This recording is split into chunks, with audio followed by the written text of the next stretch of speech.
Hello tout le monde, aujourd'hui on se retrouve dans une nouvelle vidéo dans laquelle je vais vous montrer comment réaliser ce lapin en Fimo. J'espère que ce tuto vous plaira et je vous laisse avec la suite. Pour commencer, vous aurez besoin d'une boule de pâte de la couleur de votre choix, si possible claire, mais la couleur n'est pas vraiment très importante si comme moi vous allez peindre par la suite. Donc on va commencer par former la tête et le corps. Donc pour ça, vous allez avec votre doigt ou à l'aide d'un outil faire une marque en fait vers le tiers en fait de votre boule de pâte que vous aurez transformé en boudin. Donc ça va être assez difficile d'expliquer parce que voilà, c'est un peu compliqué les gestes et tout, mais je pense que vous voyez très bien. Donc voilà, pour former le corps qui est un peu plus gros que la tête. Et donc moi je mets d'outils en silicone pour lisser en même temps pour pas qu'il y ait de démarcation, c'est très important. Donc j'utilise également un dotting tool et voilà, vous allez en fait sculpter dans la pâte pour avoir déjà les deux parties du corps essentielles. Ensuite, vous allez lisser le tout, c'est très important pour qu'il n'y ait pas de démarcation et que ça fasse plus réaliste. Avec un embout en silicone, mais un dotting tool fait très bien l'affaire, on va venir sculpter la tête. Donc pour ça, on va commencer par faire le creux des yeux et en même temps, ça va former en fait le nez. Donc pour ça, vous faites deux petits creux sur les côtés à peu près symétriques et au milieu, vous aurez donc une bande en relief qui va représenter le nez, enfin en tout cas le début.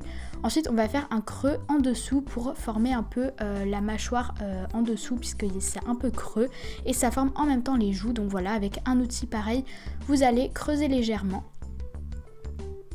Ensuite, on va venir aplatir un petit peu le haut du nez, mais très légèrement, juste pour voilà, commencer à le former.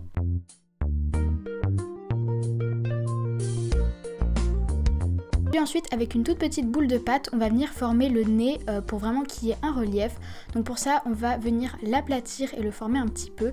Donc on aplatit qu'un petit côté et ensuite on vient le placer sur le bout du nez déjà présent et on va venir lisser le tout. Donc pour ça, on s'aide d'un outil, donc si possible en silicone si vous en avez, mais si vous n'en avez pas, vous pouvez utiliser vos doigts ou tout simplement un dotting tool. Enfin voilà, vous pouvez utiliser plein d'outils différents et vous allez venir le lisser pour qu'on voit que c'est en une seule pièce, qu'il n'y ait aucune démarcation. Et ensuite on va reformer ce qu'on avait déjà fait, donc le creux sous la tête et également les yeux pour vraiment que ce soit nickel. Et ensuite avec une aiguille ou un outil très fin, on va venir tracer les détails du museau et de la bouche. Donc on va commencer par un petit trait au milieu et ensuite on va dessiner la bouche. Puis pour faire le nez, je suis désolée, on voit mes cheveux assez souvent, voilà. On va venir faire deux petits traits, puis ensuite pour les yeux on fait deux petits creux avec un dotting tool, donc vaut mieux pas les faire trop gros et on les fait assez symétriques au milieu. Ensuite on va s'occuper des pattes, donc on va commencer par les deux pattes avant. Pour ça on fait un petit boudin et on va venir aplatir un côté pour faire comme la main en fait. Et on va venir placer tout ça en haut, donc à peu près en dessous de la tête. Voilà, je pense que vous voyez à peu près où ça se situe. Et ensuite avec un outil on va toujours continuer à lisser les démarcations. C'est vraiment quelque chose qui est très important dans ce tuto. Si vous voulez reproduire cette création, il faut vraiment être très patient et effacer le plus de démarcations possible. Et ensuite on va venir faire les pattes arrière. Donc pour ça on va commencer par la cuisse. On va étaler une petite boule de pâte en fait, donc très grossièrement, faut pas que ce soit un rond parfait. Et on va venir lisser l'arrière de la pâte, mais pas l'avant, uniquement l'arrière, pour que ça soit bien soudé à l'arrière du lapin. Et le devant on le laisse tel quel, puisque normalement c'est censé pouvoir se décoller, mais ça ne va pas se décoller puisque c'est un lapin qui ne bouge pas, qui n'est pas vivant. Donc voilà, bref. Je m'écarte du sujet. Ensuite on va faire le reste des pattes.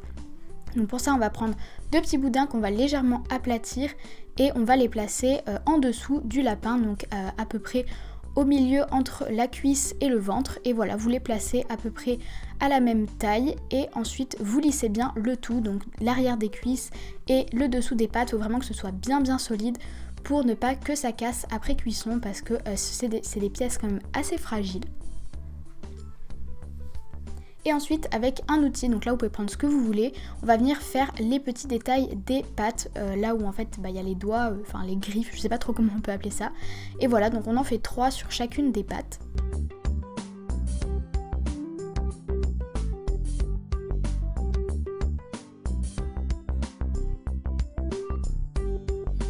Voilà ce que ça nous donne pour le moment et maintenant on va attaquer les oreilles. Donc là c'est assez difficile, il faut vraiment être très patient et surtout très doux parce que les oreilles c'est vraiment très fragile.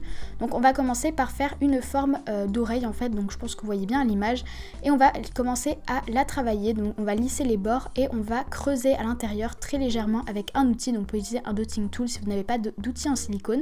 Et voilà, on creuse pour former en fait des petits bords sur les côtés, très légers et pareil, il faut absolument aucune démarcation. Et ensuite pour les placer sur le lapin, on va venir légèrement aplatir le bout et on va le placer sur la tête. Donc là faites attention de les placer bien correctement, il faut que ce soit les deux symétriques pour pas que ça fasse un peu bizarre, que les oreilles penchent sur plus d'un côté ou de l'autre et qu'elles soient bien centrées au niveau de la tête. Et ensuite on va venir lisser toutes les démarcations qu'il y a entre l'oreille et la tête pour que de 1 ce soit très solide, enfin le plus qu'on peut en tout cas parce que c'est très fragile vu que ce sont des pièces très grandes et très fines. Donc voilà, on va bien lisser tout le tour de l'oreille contre la tête et aussi pour une question d'esthétisme pour que on ne voit pas des démarcations un peu bizarres et que ça ne fragilise pas la pièce. Et vous faites bien évidemment la même chose sur les deux oreilles et si vous voulez faire comme moi, vous pouvez en plier une légèrement pour donner un petit côté de mouvement aux oreilles.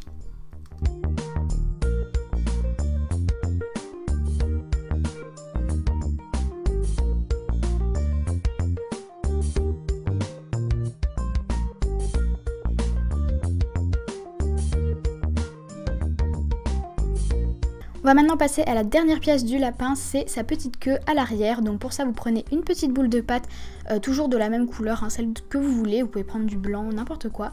Et vous allez tout simplement la texturer un peu n'importe comment, vraiment avec tous les outils que vous voulez. Il faut vraiment qu'elle soit bien texturée. Donc moi j'ai commencé par un dotting tool et ensuite l'aiguille, etc. Et voilà, pour donner cet effet moumouteux, un peu poilu, pompon en fait de la queue du lapin. Et ensuite vous allez la placer à l'arrière bien au milieu et bien la souder pour que elle soit bien fondue dans la pièce. Et voilà, il ne vous reste plus qu'à placer 2 petites boules noires dans les yeux pour terminer et vous pouvez mettre votre lapin au four.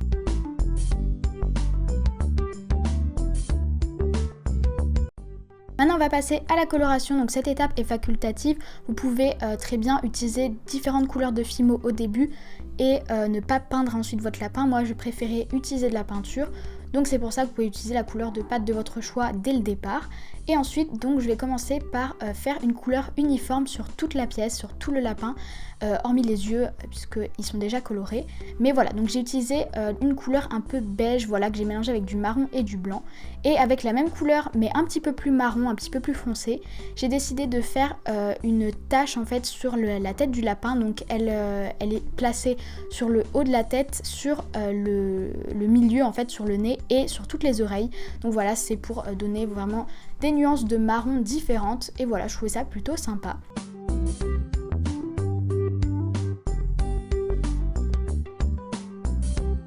Et ensuite avec de la peinture blanche on va venir peindre le petit ventre, donc on va lui faire un petit rond assez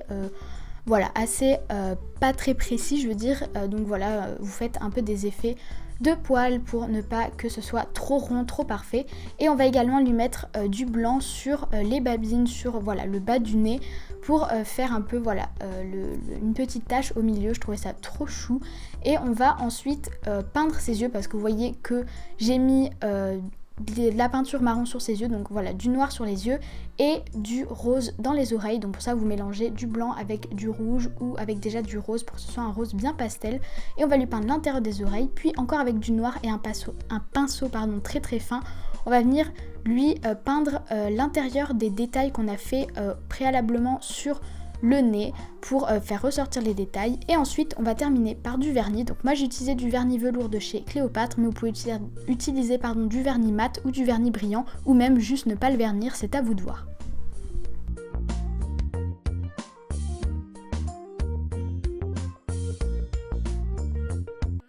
Et donc voilà pour cette vidéo, j'espère qu'elle vous aura plu. N'hésitez pas à me donner votre avis dans les commentaires et à mettre ce hashtag si jamais vous refaites cette création et que vous la repostez sur Instagram. Sur ce, je vous fais plein de gros bisous et je vous dis à la prochaine. Bye tout le monde!